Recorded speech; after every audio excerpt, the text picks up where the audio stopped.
Hello, and welcome to Zero University. Every journey starts from zero. Today's story is titled March 15th, 2020. Most interesting day I've ever encountered. Let's begin. Most interesting day I've ever encountered. Just like probably so many other people, questioning everything they know.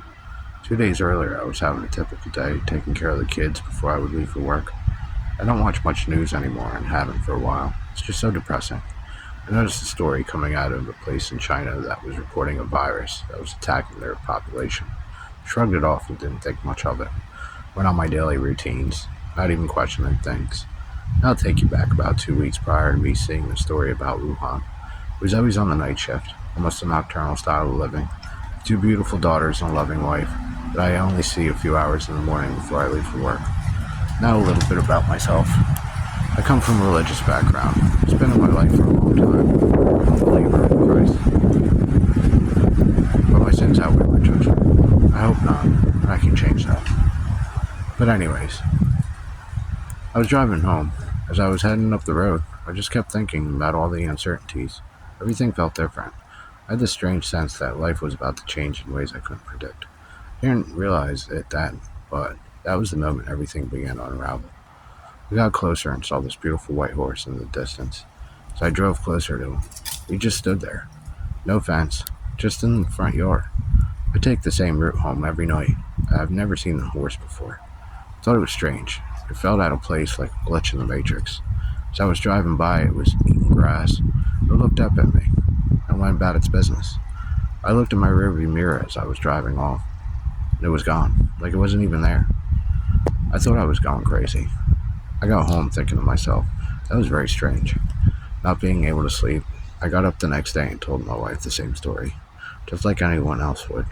She looked up the significance of a white horse. That can be interpreted in different ways. Some say death, some say Christ. It's mentioned in Revelations. Obviously, I'm freaking out as she's reading me these different interpretations. I realized at that moment I either saw some kind of prophecy, or it was nothing, and I should just forget about it. A few days later, a friend I knew from the job wasn't doing so well. I knew he wasn't in good shape for a while, so it didn't surprise me. Unfortunately, he did lose his life.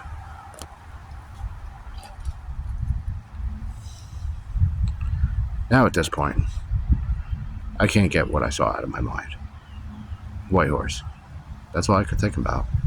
A few more days passed, and I see that a famous basketball player lost his life, along with a few others who were with him. And that hit hard, because he was one of the best. Now I'm losing it. I've always felt like I had a third eye, sometimes like I could catch a sense of things, but this was insane. I thought to myself, now it's really getting worse with this virus.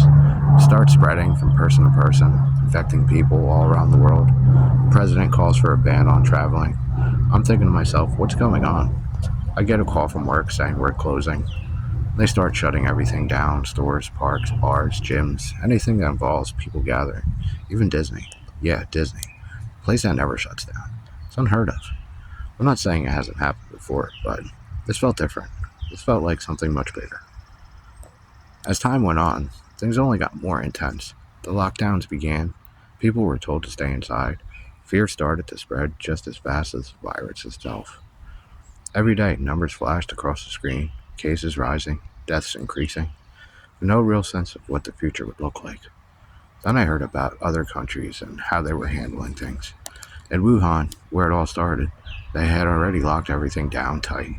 Eventually, when they reopened, new cases appeared again. Reports came out saying that they were going to test all citizens.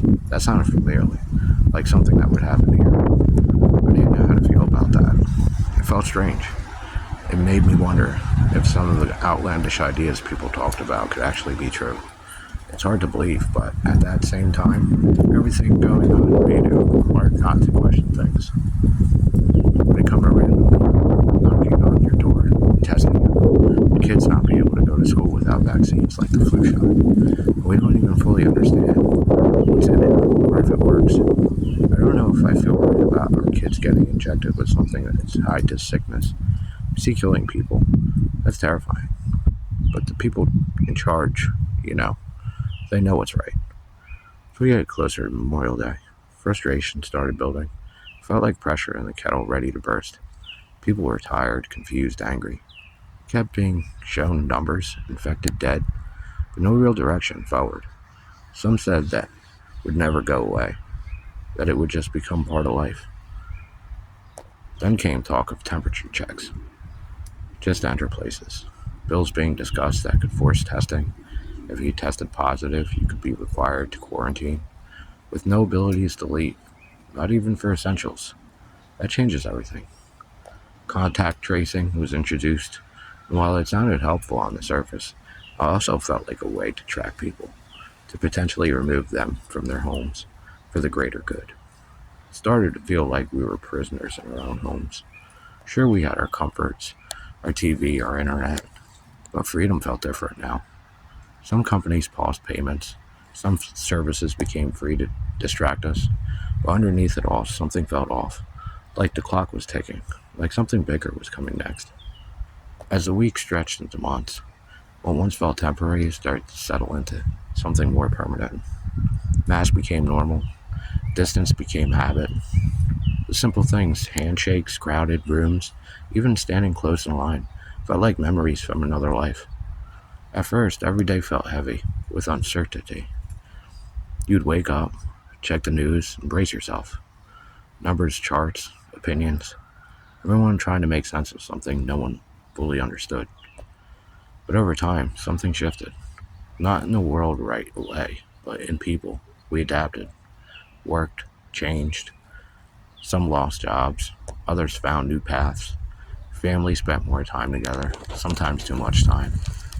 But it forced conversations that probably should have happened years before. People started questioning things more. Not just the virus, but life itself. Priorities, time, purpose. And me, I kept thinking about that night, that white horse. At first, I thought it had to mean something immediate, something dramatic. Death, prophecy, a warning. But as time went on, I started to wonder if maybe I was looking at it the wrong way. Maybe it wasn't about predicting the moment. Maybe it was about preparing for a season. Because what followed wasn't just one event. It was a chain reaction. Loss, yes. Confusion, definitely. But also growth. People rediscovered faith. Others lost it. Some rebuilt their lives from nothing. Some never recovered. The world didn't end, but it changed. As vaccines rolled out, debates got louder. Lines were drawn everywhere, between friends, family, community. It wasn't just about health anymore. It became about trust, control, freedom, belief. You could feel the tension in everyday's conversations. As life kept moving, slowly, things opened back up. First cautiously, then more confidently. Restaurants filled again. Kids went back to school. The noise of normal life returned, but it wasn't quite the same. There was this quiet awareness underneath it all, like everyone had seen something they couldn't unsee. Even now, years later, you still hear about it. New variants, occasional spikes, but nothing like before. It became something managed, not feared the same way. And me, I still think about that drive home. Sometimes, not with fear anymore, but the curiosity, because maybe it wasn't about death at all. Maybe it was about awareness. A moment where everything felt still, just before the world shifted.